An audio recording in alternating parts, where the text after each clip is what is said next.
কারো পৌষ মাস, কারো সর্বনাশ, এই প্রবাদের উত্তম উদাহরণ এই যুদ্ধে রাশিয়ার অর্থনীতির চাকা ঘুরে যাওয়া। নতুন বছরের শুরুতেই রাশিয়ার প্রেসিডেন্ট ভ্লাদিমির পুতিন এমন এক সংকটের মুখে পড়লেন যা ইতিহাসে বিরল। এই পুতিনের হাতে দুটি পথ ছিল, একটি ইউক্রেনে তার বিশেষ সামরিক অভিযান সীমিত করা, যা সামরিক কৌশলে ক্ষতি হলেও অর্থনীতিকে বাঁচাবে, অন্যটি যুদ্ধ চালিয়ে যাওয়া, যা সামরিক অগ্রগতি আনতে পারে কিন্তু দেশের অর্থনীতিকে বিপর্যয়ের দিকে ঠেলে দেবে।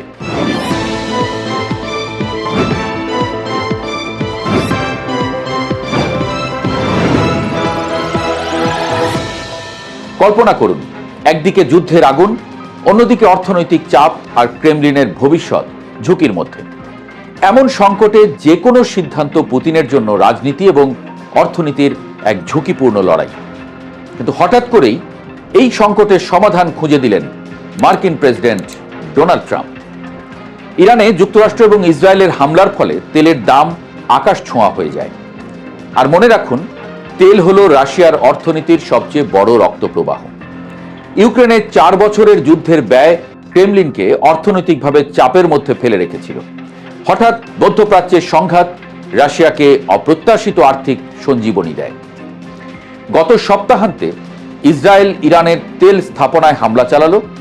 এরপরই অপরিশোধিত তেলের দাম প্রতি ব্যারেল ছুঁয়ে গেল $100, যা 2022 সালের পর সর্বোচ্চ।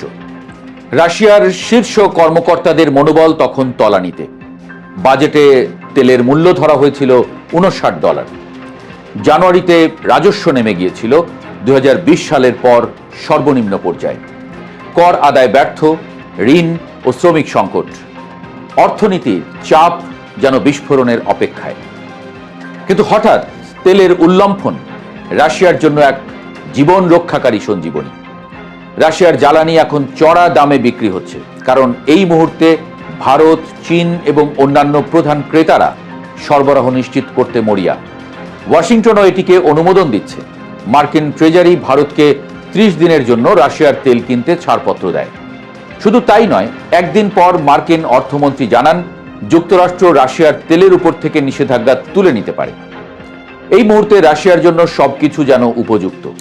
প্রাপ্ত অর্থ দিয়ে ইউক্রেনের বিরুদ্ধে যুদ্ধ চালানো যেতে পারে এবং তেলের মাধ্যমে অর্থনীতিকে একটা ক্ষুদ্র শ্বাসরোধ মুক্তি পাওয়া যাচ্ছে। ক্রেমলিনের মুখে এখন হাসি ফুটেছে। পুতিনের মুখপাত্র স্পষ্ট করে বলছেন, রাশিয়া তেল ও গ্যাস উভয় ক্ষেত্রেই নির্ভরযোগ্য সরবরাহকারী। আর ঘনিষ্ঠ সহযোগী কিরিল দিমিত্রি বলছেন, তেলের ধাক্কার সুনামি মাত্র শুরু হয়েছে।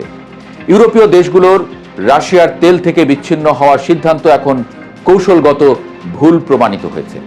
রাশিয়া শুধু অর্থনৈতিক সুবিধা নিচ্ছে না, তারা কৌশলগতভাবে ইরানকে গোয়েন্দা তথ্য দিচ্ছে, যাতে মার্কিন যুদ্ধজাহাজ এবং বিমান লক্ষ্যবস্তু হয়। অর্থাৎ যুদ্ধের প্রতিটি দিন ক্রেমলিনের জন্য আরেকটি কৌশলগত সুবিধা তৈরি করছে। তবে রাশিয়াকে এখানে সতর্ক থাকতে হবে। এই উচ্চ মূল্যের তেল সাময়িক লাভ বয়ে আনছে, কিন্তু রাশিয়ার অর্থনীতি স্থায়ীভাবে বাঁচানোর জন্য দামের এই স্তর দীর্ঘমেয়াদে স্থিতিশীল থাকতে হবে। 1 বা 2 মাসের উল্লম্ফন যথেষ্ট নয়। অর্থনৈতিক বিশেষজ্ঞরা বলছেন, রাশিয়ার জন্য এটি শুধু কঠিন সিদ্ধান্তগুলোকে পিছিয়ে দেওয়ার সময়। অভ্যন্তরীণভাবে রাশিয়ার প্রশাসন এখন আনন্দে ভাসছে। সাবেক জ্বালানি উপমন্ত্রী মিলোভ বলেছেন, এটি যেন জীবন রক্ষাকারী সঞ্জীবনী। সার্গেই বাকুলেনকো যোগ করেছেন, দামের এই সাময়িক উল্লম্ফন শুধু কঠিন সিদ্ধান্তগুলোকে কিছুদিনের জন্য পিছিয়ে দিতে সাহায্য করবে। কিন্তু মনে রাখবেন, পুতিনের সংকট শেষ হয়নি। ইউক্রেন যুদ্ধের খরচ, আন্তর্জাতিক চাপ এবং মধ্যপ্রাচ্যের সংঘাত মিলিয়ে ক্রেমলিন এখন একটি অদ্ভুত কিন্তু লাভজনক সংকটের মুখোমুখি। এটি শুধু অর্থনৈতিক জয় নয়, বরং এটি কৌশলগত ক্ষণিক বিরতি। এই সংকটের ফলাফল পুরো বিশ্ব অর্থনীতি এবং রাজনৈতিক ভারসাম্যকেই প্রভাবিত করতে পারে। সুতরাং পুতিনের যুদ্ধ এবং অর্থনীতির দ্বন্দ্ব এখনো চলমান। মধ্যপ্রাচ্যের সংঘাত রাশিয়াকে একটি অপ্রত্যাশিত সুযোগ দিল, কিন্তু সত্যিকারের চ্যালেঞ্জ শুরু হবে তখনই যখন তেলের দাম এই উচ্চ পর্যায়ে স্থিতিশীল থাকবে না।